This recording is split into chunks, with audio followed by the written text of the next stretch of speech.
उपाय लेट्रेदुन हेंथोइबा करम मतमना माबु उजबा फंगजगदगे खंजे हानगी मतगु सना अमदी हेंथोइबा नुंटीगी लेप्तना पाउ फाउनरे सनाना हेंथोइबबु मिक्कु खुदि सेनाजब अमदी चेक्सिनजबना हेंथोइबा मतम यामबदा वाना खांजे मरमदी असिनबा थबक तरम क्यादा फोन पाइदे हाइदुना सनागी निगाय कनमना असुमना मतम क्या सोख्रे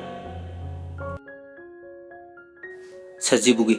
नोंमा पानबा चेराउबु नुमित यौरले नुमित सिसु सनाना कॉल तौरे फोन अदो हेंथोइबा नौखले तमोया हाउने होरेन चेराउ चिंग कारोइद्रो कादुनि कइदौरे होरेन अइखोय नोय दोमदा लाक्तोइनि ओ फरेने दुदी होरेन लाकपदा नंगी फोटो खरा पिरकेरा आई नंगी फोटो दो इनाक्ता थमनिंगी उनिंगबा मतमदा फोटो दु उनबा याब्रो फोटो कया पियो हाइनो खंगदे मंगारा तरुकला अदाय मुक्ति पामे होय होरेन पोरके असुमना वारी सानारमलगा हेंतोइबसु अयुक्कि सेमलिबा लांगलिबा मथेल कोइ म्यामदो मथेल लानदुना युम अमगा अमगा लानबा लोइदुना चा इसिंग चाथोगा ममानबा खरगा चिंकारे लाई खुरंबा लोइरपा मतुंगदा हेंथोइबा लंपाक अचौबा अमदा ममानबा सिंगदुगा पुन्ना सिंजु चादुना फमदगा नुंगाइना वारी सादुना ले तंजा अदुदा सनागी मेसेज अम लाए तमोया अखोय लाई खुरंबमदा लाए अदुदगी हेंथोइबा मेसेज तो पाबा लोरगा रिप्लाई हले मखाताना ममानबा सिंगदुगा पुन्ना फमदुना सिंजु चादुना ले ngayaki matungda हेंथोइबना फमलिबा मफम अदुगी हेक नाकंदा लैसाबी खरना लेप्तुना मुन्ना येंगदुना लेरमबदो हेंथोइबना उरे अदुबु हेंथोइबदी लैसाबी सिंगदुना अदुमना येंगदुना लेबदुदा ममानब सिंगधाय बाय मैम असिदा लेरिबा लैसाबीसे आई लाकनबी येंग वासे हाइदुना हेंथोइबना सिंजु चारमबदगी मागी मखुतो अदुना साइन तौदुना लैसाबी सिंगदुदा फोन नंबर पिरो पाउ fauna साइदुना तौसल अदुदगिदी मखोय पंथबा तौदना चटख्रे हेंथोइबु कोइसु अदुम फमदुना लेहौरे ngayaki matung message ama lai tamoya aikhoi chalage message tu ubada हेंथोइबा फमलम बदे गगुतुना कॉल दौदुना कोइथि थिजरे सनाबु अमुक्तंग उबा फंगजरबदे हाइदुना मी याम तिनबा लंपाक ओइबना यामना सुलांगबना मरम ओइरने याम वाना फोनदा वारी सादुना हेंथोइबना सनागी लाइफम कोइथि थिबौरे ngayak thiraba matungda हेंथोइबा नुंग अचौबा अमगी मथक्ता काखतुना लेपगा कोयेंग येंगजरे नाकंदगी इखंग खंगौदना गाड़ी पार्क तौरिबा दोमदगी गाड़ी अमगी मरमदगी ngасai हेंथोइबना लांगनखिबा फोन नंबर हंखिबा लैसाबिदो अदुगा खरा अहल ओइरबी नुपी अमगा थोंमिनरपदो उबदा पुंगंगखर हेंथोइबदी अदुगा लांगनोरिबा मिसक्तो कना सोइरमथ सना ओइरमी हेंथोइबा इकायबा कया अदुना ममाई थांगदुना चंगबसु ngamगिथ्रे नोंथादुना तुमिन लैख्रे सना अमदी ममा चंगक्तुना वारी सानरे तमोया अखोय चलगे फोटोदी कराइनो ngасai पोरकने हाकिबदो तमोया पुरक्त्रे कावरे ngасai हाथु हाथु लोइसिनबदुदा अदो चलो फजन चलो युम योरगा खंगलो होय चले असुमना सना अमदी मखोयगे लांगमिनबा मैमसु हनख्रे अदुबु हेंथोइबदी इकाय नुंसी यानबा अनिना पुंदुना चाकना लेहौरे ममानबा सिंगदुगी मनाक्ता चंदुना मुक फमले अदुबु हेंथोइबदी मयाम पुन्ना चारिबा सिंजु अदो वखल ताना चाबा हाइबदुदी ओइथ्रे असुमना चेराउ सिंगदगी मखोय मयुमदा हलगलबा मतमदा ममानबा सिंगदो मागी मागी मयुमदा चंख्रे हेंथोइबसु मयुमदा ngасai थोखिबा सिंगदो निंगसिंगदुना इकायबा मदी हराउबा कयाना मथंदा चाकसे तंजा अदुदा सनाना फोन तौरे हेंथोइबसु फोन अदो hek paikhatpaga halo haiba nangdringai sanana tamo yae hau ngasai ayam ikai ngasidi ayam kapningi wa siarga sana hik launa kapje hentoi badi mausana sana kopkali khangmana sana bu themjinbe sana kapkana taseng na idi nang masa khangdabaduda tawkhibani tamo yae nang namit yam ngawi nang sana ai ngasidi imanaba punbaduda khara langure hoi phare aduna adu oikhrasu ngasai nangna mama hoi nini hoi mayamgi mamangda phone number piro kaina sign torpado ai kayam ikai mama hoi gi mamangda ado ngasai nang kai gi lepaga leino kokora di fagadaba aidi nasaka khangdebaduda sanana ngasai lepaga leido aina mamada haiba adagi trisat lepase tamoyai male aina ukiba tamoyagi saktamdo asi ni haina ringaida nangna mu langnarakpiga tawe henthoibasu sanabu saudanaba themjellaga numidang goibaga good night hairaga phone atu thamnakhre aduga tumnakhre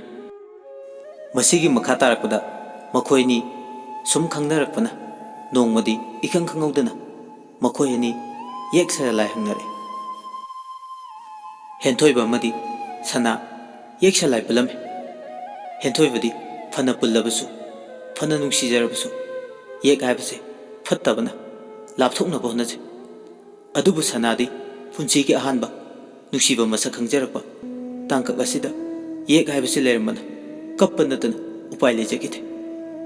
adubu sana henthoibada nungtigi fall tawrpadi leplamde sanadi henthoibagi khonjel tajaraga nungaijaba penjabani adubu henthoiba pumnamakse khangdabadi nate henthoibana sanabu matam pumnamakta lapthoknaba honarabsu sanabu themduna kaya ngangduna kaya honarabasu sanagi nungsibana ngawraba matawduna henthoibasu yamna awaba madi oijaki henthoiba tawfom khanglatraduna asawba henkale aduga sanada yam thina chaibire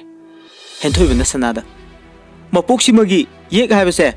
masigi lambi sidagi lamna leiba pame sanana khume nuksibase yekna khaibro tamoyai asengba nuksibadi yekna khaidabani tamoyai henthoibana asengba nuksiba phana oiduna su yek haibase phattaba lamide ai phattaba lamida chaningde tamoyai kaigino aduga am thamoi kallidubo asengba nuksibada kaisu kenaba leite haibada tamoyai aise thamoi singna nungsi haibadaine henthoiba tawfum khanglaktraduna yam saugale fajana hairasu themlasu yadrabaduda sanabu thina chairi henthoibana nangna asuyam farak tare se kaigino ha nangda lamna chapikro ifamdagi ai thandam ta leijege kaigino nangna aingonda yam yelisibo chatkro lamna chatkro asi haiduna henthoiba call delete tawrga mathanda mapira chenduna kapningba phawre adubu henthoiba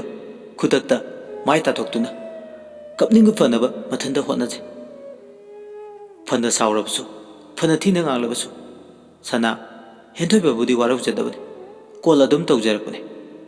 henthoibana call tawdrabasu adubu nonga lakpadadi henthoibasu sanagi phone lakpatabu khorangna ngaijaduna yumgi thabak kaya amasu losinje adubu sanadi phone tawkidaba numit mari mangani sujalalle henthoiba sanabu nuksijabana sanana call tawroktrabada nungaitraduna awaba chaina ama phawrai adubu khudakta sanagi number duda phone tawi adubu sanagi number dudi op laikre henthoibana sanabu tasengna nungsibana pau phongnaraktrabada sanagi khonjal tadrabada leiba ngamlaktaduna sanaga pau phongnaba yaba number thirakpada sanagi mamanabi sonia ge number da khangning ningsinglai khudakta sonia da phone tawi sonia su phone paikhalakduna wari sane Sonia kaiderabno khangdre sanado nahan aina khara nganglubadagi phone pau phonarudre ngasi aina tawbudadi magi number do op laikre Sonia sanaga yam luna nusina tinaba mamanabi oibana Sonia nasu henthoi tamoyai kauje tamoyai sanagi pau kemta tadribo khonjal tapna harakpa Sonia gi waiduda henthoi pakhale kari kaidoba yawa jano khanje aduga langtaknaraba henthoi bana tapna ngai Sonia da ma kaidorage hayo sana kaidorage tamoyai sanado ngarang chele tamoyai nasu kai hairubano aidi khangdre tamoyai besu yam nungsina sonjaramane henthoi ba khonjal tapna amu hangle kai lamdano nupadu tamoyai moyang dagini Sonia ai thamlage henthoi ba phone ado tapna reject taru matu leplambadagi tapna phamthare ningamdaba magaloinana henthoi ba ningai toina tawjarambi miku khuding toina senajarambi sana laitrabada henthoi ba sanabu ningsingduna mana chaibikiba kayado ningsinglakduna ngasidi henthoi ba mamitagi mapi chintare asumna henthoi ba sanabu kawu ngamnaba honaje henthoi ba hanagi matagum yumgi tabakta mateng pangduna matam lele asumna matam khara sokre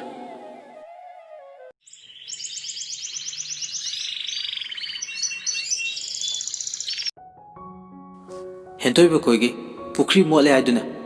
henthoi badi khudai hongtoklaga pukri da kumduna sengtok patanjani khangaude mamangdagi mi kawrapagi khonjel tai haiduna thoklubadadi sana amadi mama leptuna lermi tanja aduda henthoi ba koigi laikai gi manau nipa Borisu lakpa tanjani henthoi bana haiduna Borista sana amadi mamagi fida biduna